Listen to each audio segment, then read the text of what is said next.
Hello everyone, I am Jayan Jha. Welcome to our YouTube channel AgriVision.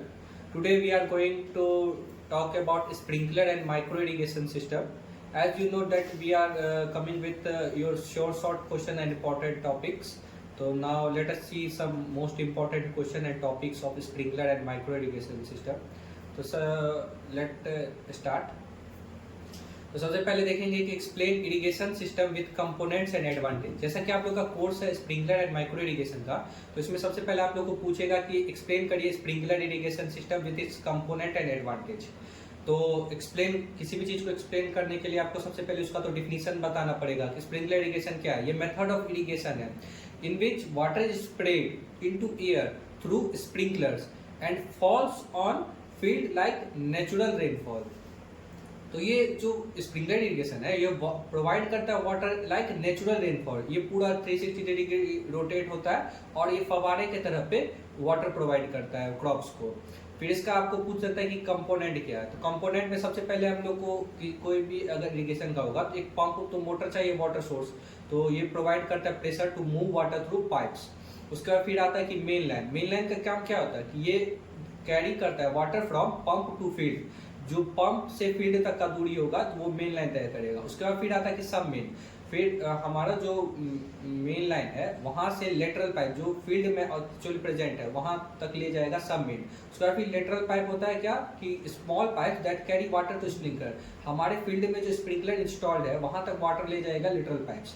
उसके बाद फिर सबसे मेन कंपोनेंट आता है स्प्रिंकलर हेड्स एंड नोजल्स। ये क्या करता है कि स्प्रे करता है वाटर ऑन द क्रॉप्स। ये रोटेट होते रहता है और एक नेचुरल रेनफॉल के तरफ पे ये वाटर को स्प्रे करता है क्रॉप पे। उसका फिर आता है वाल्व एंड प्रेशर रेगुलेटर। ये कंट्रोल करता है फ्लो और प्रेशर ऑफ द वाटर। ये क्वेश्चन आपको ऑब्जेक्टिव में पूछ सकता है, इसलिए आप लोग देख लीजिएगा। Valve and pressure regulator mainly valve भी पूछता है कि कौन सा कंट्रोल करता है flow and pressure of water. उसके बाद फिर आता है कि आपको एडवांटेज इसका क्या है। तो ये सूटेबल होता है अनइवन और स्लोपिंग लैंड के लिए। जैसा कि हम लोग ट्रेडिशनल इरिगेशन करते थे तो उसमें हम लोग फ्लड इरिगेशन जनरली करते थे, लेकिन कहीं कहीं पे स्लोप ज्यादा होता था तो एक ही डायरेक्शन में वाटर फ्लो कर जाता था। कहीं वाटर डिपोजिट ज्यादा ही हो गया या कहीं वाटर ठीक से स्टेगनेंट नहीं हो पाया। तो इस कारण होता है ना कि यूनिफॉर्मिटी मेंटेन नहीं हो पाती थी क्रॉप में। कहीं पे कोई क्रॉप ग्रो किया, कहीं पे नहीं किया। इसी सब को समस्या को ध्यान रखते हुए यूएसए ने ये डेवलप किया स्प्रिंकलर इरिगेशन सिस्टम। ये भी आपको पूछ सकता है कौन डेवलप किया है, कहाँ से आया ये सिस्टम। फिर आता है कि यूनिफॉर्म वाटर डिस्ट्रीब्यूशन मेंटेन करता है। उसके बाद फिर आता है कि सॉइल इरोजन कम करता है। आप लोग जानते होंगे कि जैसे ट्रेडिशनल मेथड में फ्लड इरिगेशन सब में एक ही बार हम लोग वाटर फ्लो कर देते थे तो वो क्या होता है रिमूव कर देता था टॉप सॉइल जो होता है, जो सबसे फर्टाइल लेयर होता है टॉप सॉइल, वो उसको ही रिमूव कर देता था, जिसके कारण सॉइल इरोजन होता था। उसका फिर आता है कि ये save water compare to surface irrigation. जो भी हम लोग सरफेस इरिगेशन करते थे उसके कंपैरिजन में ये वाटर सेविंग करता है। और ईल्ड जैसे वाटर सेव करेगा तो जो क्रॉप का रिक्वायरमेंट है वाटर का वो उसको फिलफिल करता है तो ऑटोमेटिकली ईल्ड बढ़ेगा। उसके बाद फिर आता है कि ये मेनली एग्रीकल्चर क्रॉप्स के लिए suitable for many crops, generally agriculture crops के लिए ज़्यादा सुटेबल। उसके बाद फिर आता है कि आपको ये भी पूछ सकता है कि explain design steps of sprinkler irrigation system. इसमें स्टेप क्या है। तो इसमें स्टेप सबसे पहले होगा कि डिटरमाइन करना है कि क्रॉप वाटर रिक्वायरमेंट, किस क्रॉप को कितना पानी चाहिए। तो वो हमें सबसे पहले इसका फॉर्मूला भी होता है, तो इसमें कैलकुलेट करेंगे how much water the crop needs. जैसे कि हम लोग जानते हैं कि बनाना वगैरह हो गया उसमें 1200 टू 2200 mm होता है, तो ये वैरायटी पे भी डिपेंड करता है, ये भी आप लोग ध्यान रखिएगा। उसके बाद फिर आपका आता है पोटैटो, उसमें भी 500 टू 700 होता है। तो ये आपको ऑब्जेक्टिव में क्वेश्चन पूछ सकता है क्रॉप वाटर रिक्वायरमेंट। उसके बाद फिर आता है कि सिलेक्ट करेंगे स्प्रिंकलर टाइप एंड स्पेसिंग। हमारा जो फील्ड है उसके साइज और लेंथ को ध्यान में रखते हुए हम लोग डिस्टेंस करेंगे स्प्रिंकलर का, कि जैसे मान लीजिए हम अगर मार्जिनल फार्मर हैं तो उस हिसाब से करेंगे, अगर हम लार्ज फार्मर हैं तो उस हिसाब से हम लोग डिस्टेंस करेंगे कि कितना फील्ड में हमको कितना स्प्रिंकलर इंस्टॉल करना है। उसके बाद फिर आता है कैलकुलेट स्प्रिंकलर डिस्चार्ज, कि हमें कौन सा क्रॉप लगा, डिफरेंट वाटर का डिफरेंट वाटर रिक्वायरमेंट है, तो जिस क्रॉप को जितना वाटर रिक्वायरमेंट होगा तो उसका हम जो स्प्रिंकलर डिस्चार्ज है वो सेट करेंगे कि पर आवर कितना वाटर उसमें जाएगा। उसके बाद फिर आता है कि डिटरमाइन प्रेशर। हम लोग जो क्रॉप वाटर रिक्वायरमेंट के हिसाब से जो सेट किए हैं डिस्चार्ज रेट, तो उसी हिसाब से हम प्रेशर भी जनरेट करेंगे कि प्रॉपर स्प्रिंकलर ऑपरेशन हो पाए। उसके बाद फिर आएगा डिजाइन पाइपलाइन सिस्टम। जो हमारा मेन पंप है वहां से फील्ड तक के लिए मेन लाइन, सब मेन लाइन और लेटरल पाइप्स इसको प्रॉपर डिज़ाइन करेंगे ताकि स्प्रिंकलर तक पानी पहुंच सके। उसके बाद फिर आता है select pump capacity. Pump capacity हम लोग चूज करेंगे कि हम लोग वाटर डिस्चार्ज हमको कितना करना है और प्रेशर कितना जनरेट करना है। ये भी अपने फील्ड के हिसाब से होता है कि अगर हमारा फील्ड ज़्यादा है तो हमें हाई वॉट का हम पंप लेना पड़ेगा, तो ये भी देख लीजिएगा। उसके बाद फिर आता है कि प्रिपेयर सिस्टम लेआउट। प्लानिंग करेंगे हम proper arrangement of pipes and sprinklers in the field कि हमारे क्रॉप को भी ग्रोथ में कोई दिक्कत ना हो, ना जो हमारा इंटरकल्चर ऑपरेशन होता है उसमें भी कोई प्रॉब्लम ना आए, और प्लांट जो क्रॉप लगा है उसको प्रॉपर इफिशियंट वे में इरिगेशन मिल सके। उसके बाद फिर आता है कि डिस्क्राइब करने के लिए micro irrigation system and it's component. Micro irrigation system को भी ड्रिप इरिगेशन सिस्टम कहता है। तो ये माइक्रो इरिगेशन सिस्टम क्या है, ये एग्जैक्टली रूट जोन में प्रोवाइड करता है डायरेक्टली वाटर थ्रू इमीटर्स। उसमें जो इमीटर्स लगे होते हैं वो डायरेक्टली प्रोवाइड करता है रूट जोन। इससे वाटर यूज इफिशियंसी बढ़ता है, प्लांट का ग्रोथ अच्छा होता है, ईल्ड अच्छा होता है, अल्टीमेटली ये फार्मर को बेनिफिट करता है। फिर आपको ये भी पूछ सकता है ड्रिप इरिगेशन में ये कहाँ से ओरिजिनेट होता है, तो इसका आप लोग ध्यान रखिएगा, ये इजराइल से ओरिजिनेट हुआ। ये आपको एमसीक्यू या फिल इन द ब्लैंक से मिल सकता है। उसके बाद फिर देखते हैं कि इसका कंपोनेंट भी पूछ सकता है ड्रिप इरिगेशन का। तो इसका भी कंपोनेंट में तो वही पंप यूनिट एक चाहिए कि जो वाटर सप्लाई करेगा प्रेशर के साथ। उसके बाद मेन लाइन जो मेन पाइप होगा ये पंप से लेकर के कैरिंग वाटर फ्रॉम पंप, और जो सब मेन पाइप तक वहाँ तक पहुँचाएगा।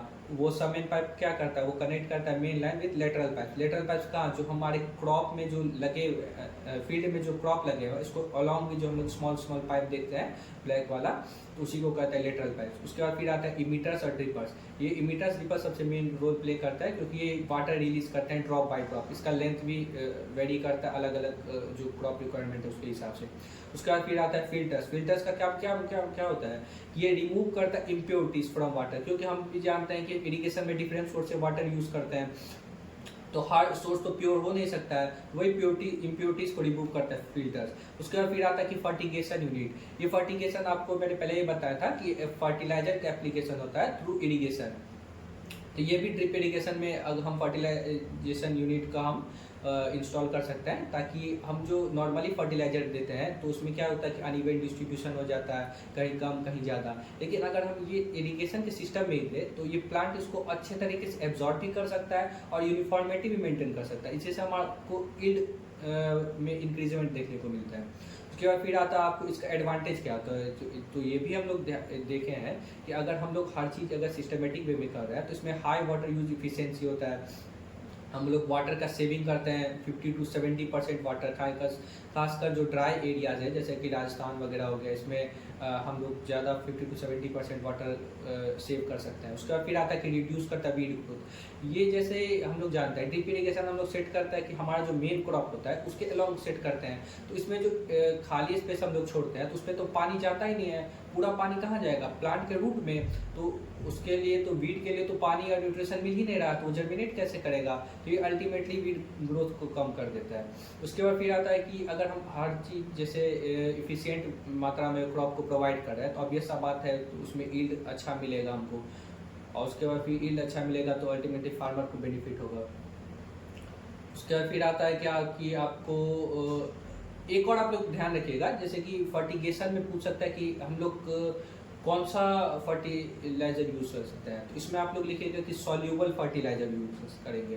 तो सॉल्यूबल फर्टिलाइजर्स का अगर आप लोग को एग्जांपल पूछ देगा तो आप लोग वो लिखिएगा कि NPK,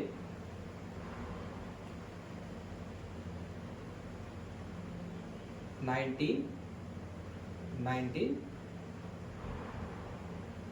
19 आप लोग 19 का रेशियो याद रखिएगा, ये आपको आ सकता है। उसके बाद फिर आपको आएगा कि explain clogging in drip irrigation and method to prevent it. तो क्लॉगिंग जो होता है कि वो क्या होता है कि blockage of emitters due to physical, chemical और biological material which reduces water flow.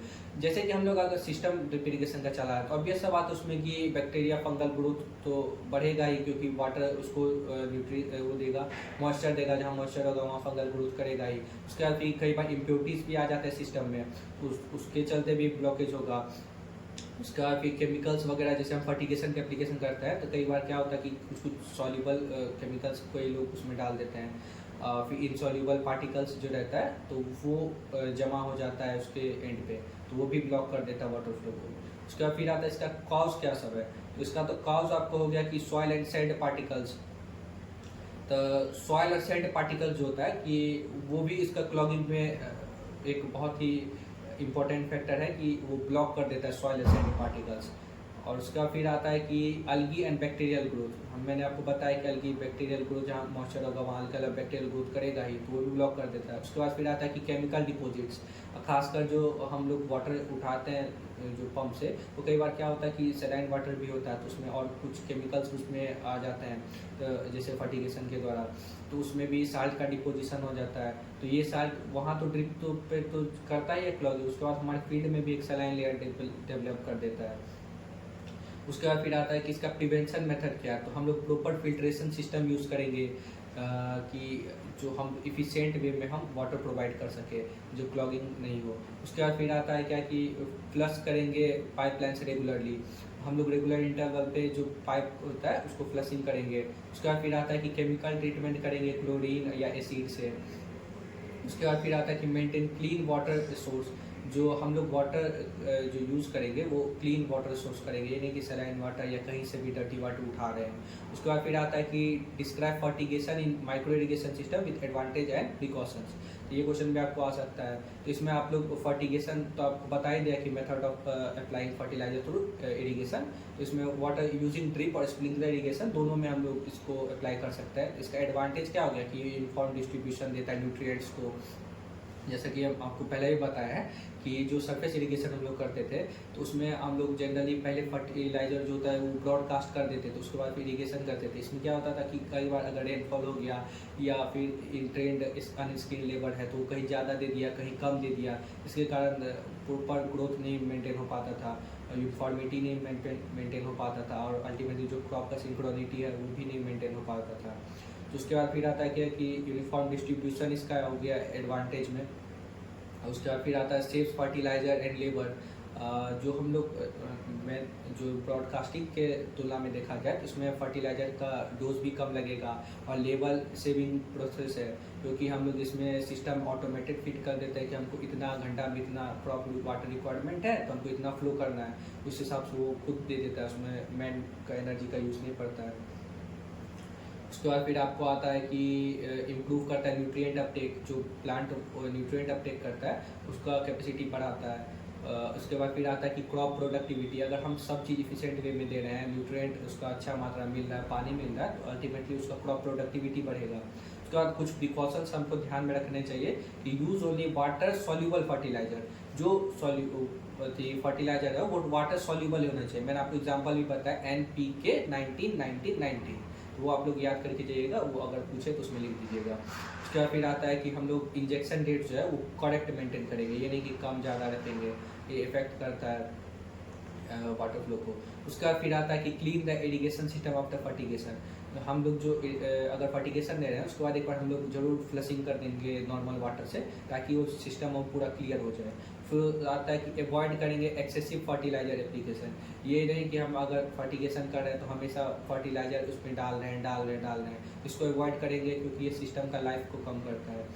फिर उसके बाद फिर आता है कि एक्सप्लेन परफॉर्मेंस इवैल्यूएशन और स्प्रिंकलर इरिगेशन सिस्टम, किसी भी चीज़ का इवैल्यूएशन करने के लिए हमको प्रोस एंड कॉन्स दोनों देखना पड़ता है। तो सर इवैल्यूएशन चेक करेंगे किसका, उसका अगर इफिशियंसी और यूनिफॉर्मिटी ऑफ वाटर डिस्ट्रीब्यूशन, वो कैसे काम कर रहा है, उसका किस हिसाब से काम कर रहा है, यूनिफॉर्म है कि नहीं, ये वो।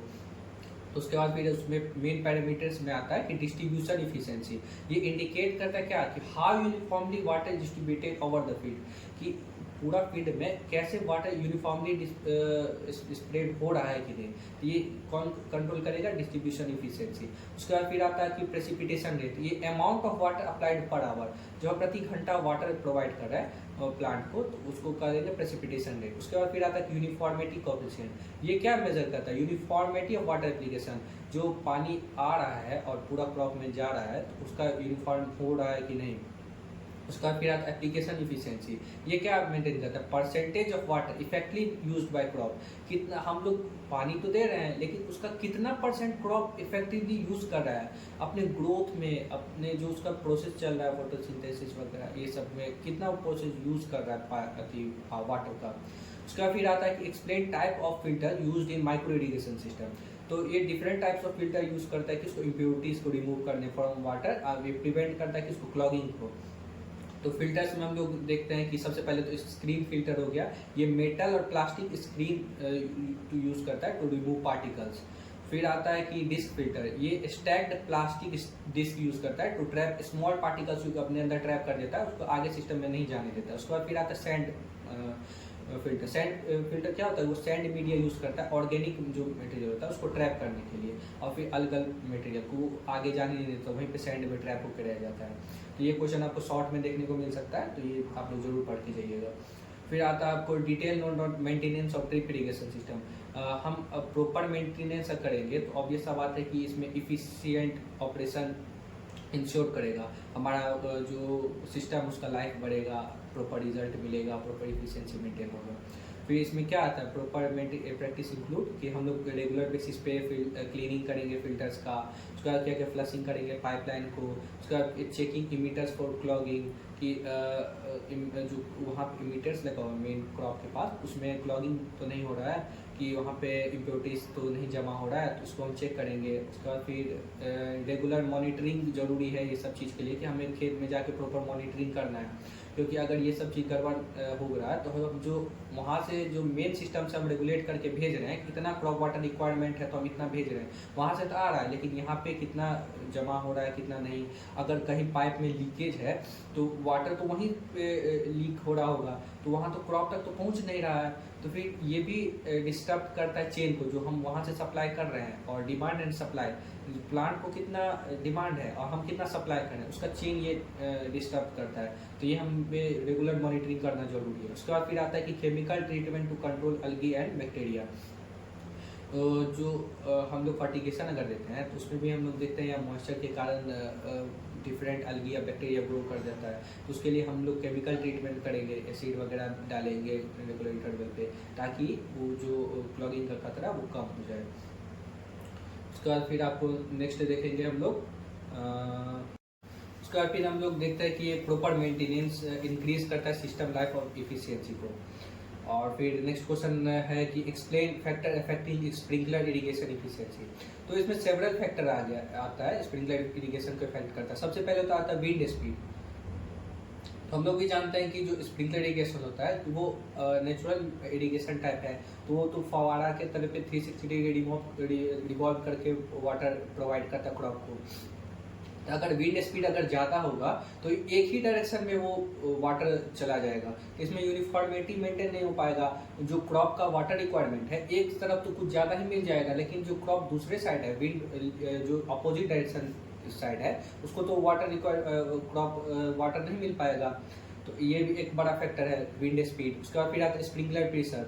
जो इनकरेक्ट प्रेशर अगर हम लोग रखेंगे वहाँ पे जो मेन लाइन है, तो अगर प्रेशर वहाँ पे सही नहीं होगा तो जो अमाउंट ऑफ वाटर प्रोवाइड होना चाहिए वो तो यहाँ तक आएगा नहीं सिस्टम तक, तो क्रॉप वाटर रिक्वायरमेंट पूरा नहीं हो पाएगा।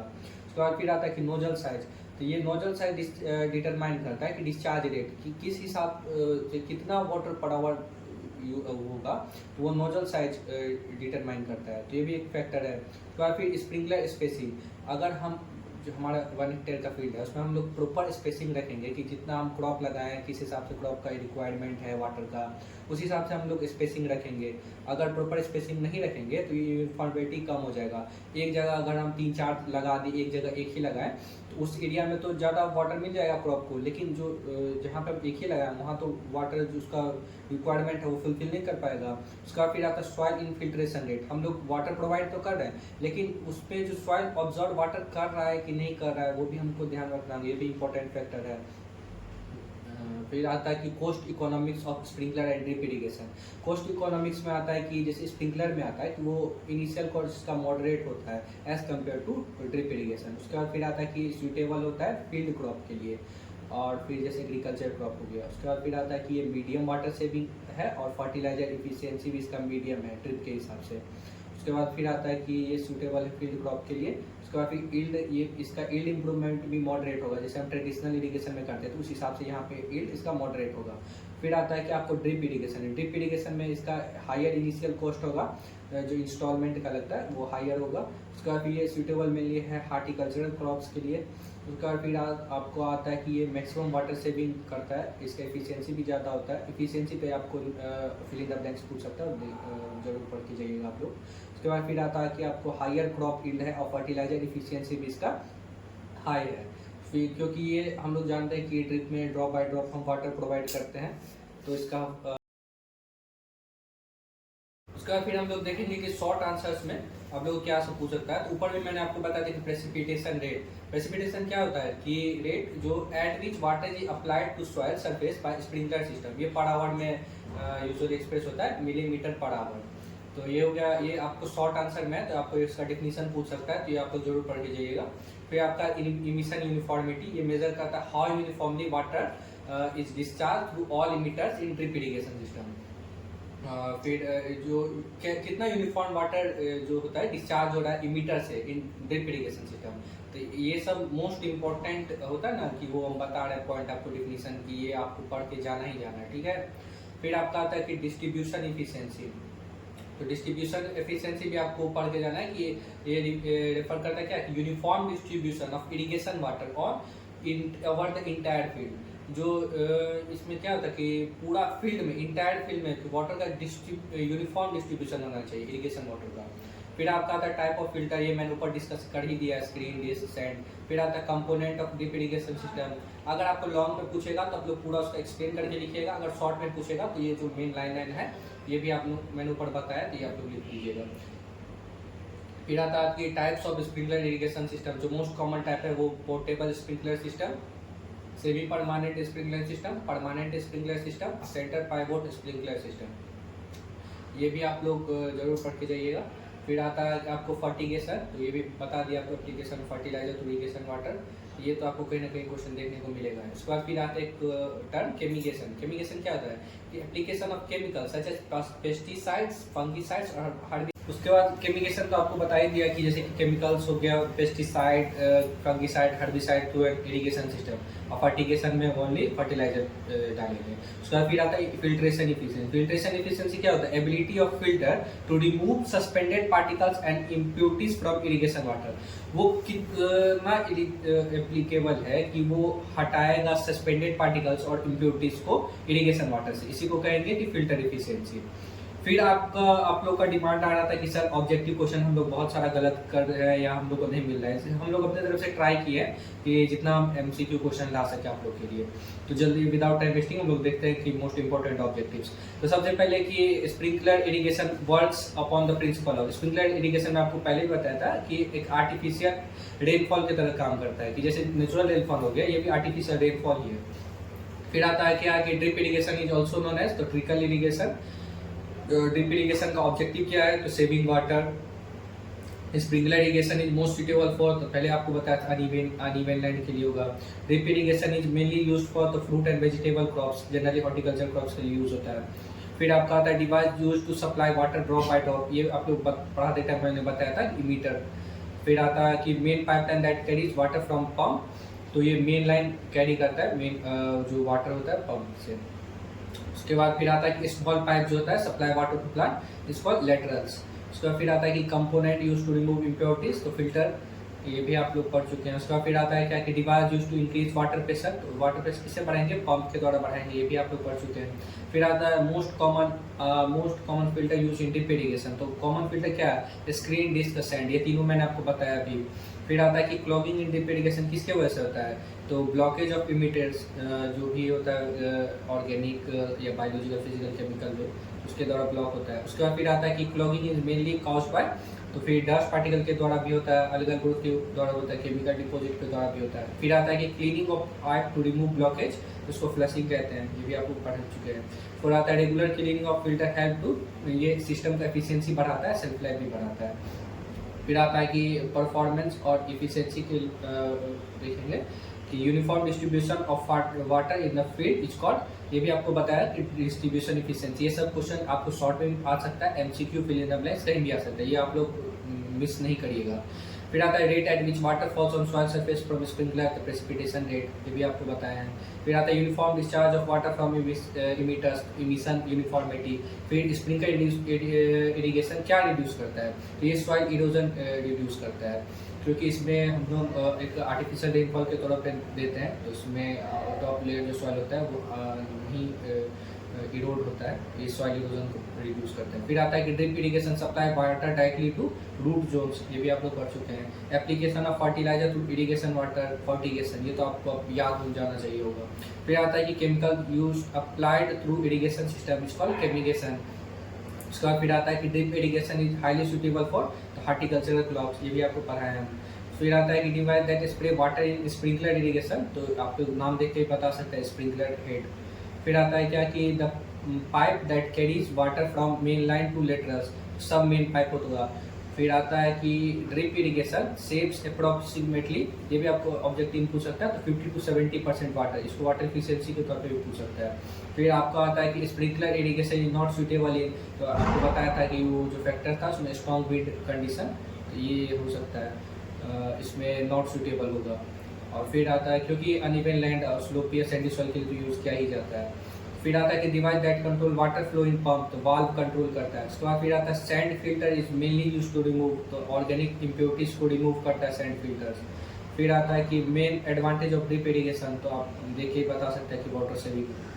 फिर आता है कि स्प्रिंकलर इरिगेशन एक्वायर्स, तो ये हाई प्रेशर लगता है, क्योंकि हम पहले आपको बताया कि जो नेचुरल रेनफॉल होता है उसको अगर हमको आर्टिफिशियल रेनफॉल कराना है तो हमको एरिया ज़्यादा कवर करना पड़ेगा। एरिया ज़्यादा कवर कैसे होगा, जब उसमें प्रेशर ज़्यादा आएगा तभी ना वाटर ज़्यादा दूर तक स्प्रे कर पाएगा। फिर आता है क्या कि drip irrigation work best in, तो वाटर स्कार्स एरिया, जो वाटर जहाँ पे पानी की कमी होती है उस एरिया में ड्रिप इरिगेशन ज़्यादा प्रेफर किया जाता है। फिर आता है कि smallest pipe in drip irrigation system is known as, smallest pipe क्या होगा, लेटरल, जो मेन क्रॉप के साथ जो लगा होता है रो में, उसको कहते हैं, आपको बताया था मैंने। फिर आता है outline device for drip irrigation, ये भी होगा इमीटर, ये भी बताया आपको। स्प्रिंकलर इरिगेशन इम्प्रूव्स, क्या इम्प्रूव करता है कि water distribution, uniformly water distribution हो, ये इम्प्रूव करता है। फिर आता है कि maintenance of drip irrigation includes, maintenance कैसे होगा, क्लीनिंग फिल्टर्स के द्वारा, फ्लशिंग पाइपलाइंस के द्वारा, चेकिंग इमीटर्स, ये तीनों के द्वारा होता है। फिर आता है कि system use to prevent clogging, clogging को कैसे प्रिवेंट करेंगे, फिल्ट्रेशन सिस्टम के द्वारा, ऊपर में जो बताया था, जो फिल्टर सैंड फिल्टर यूज कर सकते हैं। फिर आता है क्या कि water apply slowly at root zones improve, तो जैसे अगर हम वाटर का डायरेक्टली रूट जोन में देंगे तो ऑब्वियस सा बात है वाटर यूज इफिशिएंसी क्रॉप का बढ़ेगा, यील्ड बढ़ेगा। फिर आता है कि drip irrigation reduce, drip irrigation क्या यूज़ करता है, रिड्यूस करता है इवेपोरेशन लॉस, जैसे हम लोग पानी डायरेक्ट डाल देते तो उसमें इवेपोरेशन ज़्यादा हो जाता था, अगर हम एग्जैक्ट मात्रा में जो क्रॉप वाटर रिक्वायरमेंट उसी हिसाब से डालेंगे रूट जोन के पास तो कम वाटर लॉस होगा। फिर आता है कि micro irrigation mainly includes, micro irrigation में क्या सब इंक्लूड होगा, ड्रिप और स्प्रिंकलर इरिगेशन, यही था आप लोग का ऑब्जेक्टिव। फिर इसके अलावा आप लोग और देख सकते हैं कि कुछ फर्टिलाइजर्स का नाम आप लोग याद कर लीजिएगा जो ड्रिप इरिगेशन में यूज़ होता है, सॉल्युबल फर्टिलाइजर्स, ये हो गया। उसके बाद फिर आता है लिमिटेशंस, मैंने आपने बताया लिमिटेशंस भी आप लोग देख लीजिएगा, स्प्रिंकलर इरिगेशन सिस्टम और ड्रिप इरिगेशन सिस्टम का क्या सब लिमिटेशन है। तो वो एक तो लिमिटेशन वो भी आप लोग लिख सकते हैं, जैसे कि हाई विंड एरियाज में हम लोग नहीं उसको इंस्टॉल कर सकते हैं क्योंकि वाटर यूनिफॉर्मली डिस्ट्रीब्यूशन नहीं होगा। फिर आता है कि ड्रिप इरिगेशन में लिख सकते हैं कि इनिशियल कॉस्ट इसका हाई होता है तो बहुत लोग इसको बियर नहीं कर पाते हैं, इस टेक्नोलॉजी को ऑटोमेटिक ये कंट्रोल होता है तो बहुत आदमी टेक्नोलॉजी समझ भी नहीं पाते हैं, तो जो अनस्किल्ड लेबर है तो उसको प्रैक्टिस नहीं कर सकते हैं। कई कितने आदमी को क्रॉप वाटर रिक्वायरमेंट के बारे में भी नहीं पता होता, उसको कैसे यूज़ करेंगे, तो ये सब आप लोग लिमिटेशन में लिख दीजिएगा। फिर आता है कि एडवांटेज ऑफ माइक्रो इरिगेशन, ये सब तो आपको बता ही दिया। फिर लेआउट में आप लोग जो हम बताएं वो कंपोनेंट, उसके साथ साथ अगर आप कोई डायग्राम भी एक देख लीजिएगा जो पेपर सो TNU वगैरह का होता है उसका डायग्राम आप लोग देख लीजिएगा कि इसका जो लेआउट बनता है स्प्रिंकलर और ड्रिप इरिगेशन का वो एक बार देख के जाइएगा, वो आ सकता है 5 नंबर में पूछेगा, 5 नंबर में, तो डायग्राम जरूर देख लीजिएगा आप लोग। उसके बाद फिर आता है क्या कि वेरियस कंपोनेंट, ये भी तो बता दिया। वाटर रिक्वायरमेंट आप लोग जरूर देख लीजिएगा, जो इंपॉर्टेंट क्रॉप है, पोटैटो का मैक्सिमम टाइम पूछा गया 500-700, बनाना का 1200 से 2200 mm, तो ये देख लीजिएगा। इसके अलावा और यही हो गया स्प्रिंकलर माइक्रो इरिगेशन में। और फिर ऐसे ही आप हम लोग अपना साथ बनाए रखें तो हम लोग आगे का वीडियो भी जल्दी से जल्दी लेके आएंगे। स्प्रिंकलर इरिगेशन आप लोग का हो गया और आप लोग को आपके एग्जाम के लिए बेस्ट ऑफ लक। ऐसे ही हमारे साथ बनाए रहें और हमारे साथ बने रहें। धन्यवाद। Best of luck all of you.